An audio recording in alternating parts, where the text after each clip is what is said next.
ಮೂಲಂಗಿ ಫ್ರೈ. ಇದಕ್ಕೆ ಮೂಲಂಗಿ, ಬೆಳ್ಳುಳ್ಳಿ ಹಾಗೆ ಕರಿಬೇವು ಮತ್ತು ಬೇರೆ ಅರಿಶಿನ ಖಾರ ಪುಡಿ ಇವೆಲ್ಲ ಹೋಗ್ತಾ ವೀಡಿಯೋದಲ್ಲಿ ತೋರಿಸ್ತೀನಿ.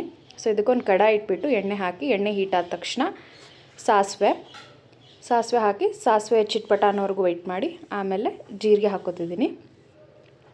ಹಾಗೆ ಕಡಲೆಬೇಳೆ, ಉದ್ದಿನಬೇಳೆ, ಕರಿಬೇವು ಹಾಗೆ ಬೆಳ್ಳುಳ್ಳಿ ಒಂದು 4 ಹೆಸರು ಹಾಕಿ ಫ್ರೈ ಆದ ತಕ್ಷಣ ಮೂಲಂಗಿನ ಹಾಕೋತಾ ಇದ್ದೀನಿ.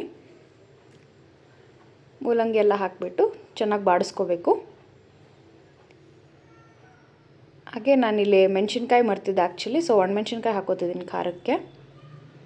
ಮೆಣಸಿನ್ಕಾಯಿ ಹಾಕಿ ಒಂದೊಳ್ಳೆ ಮಿಕ್ಸ್ ಕೊಡಬೇಕು.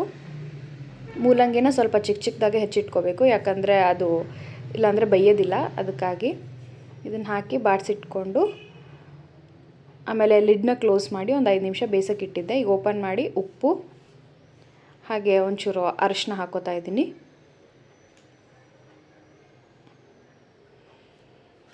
ಅರಿಶಿನ ಹಾಕ್ಕೊಂಡು ಇನ್ನೊಂದು ಸರಿ ಒಳ್ಳೆ ಮಿಕ್ಸ್ ಮಾಡಿಬಿಟ್ಟು ಲಿಡ್ ಕ್ಲೋಸ್ ಮಾಡ್ತಿದ್ದೀನಿ.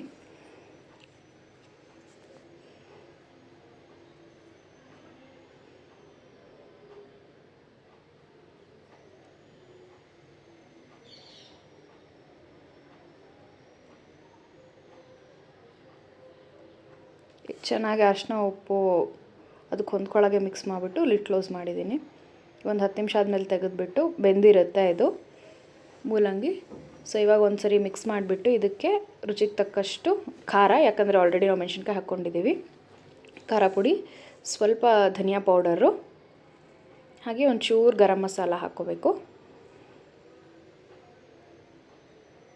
ಒಂಚೂರು ಗರಂ ಮಸಾಲ ಹಾಕ್ಕೊಂಡು ಒಂದು ಮಿಕ್ಸ್ ಮಾಡಿಕೊಂಡ್ರೆ ಸಾಕು.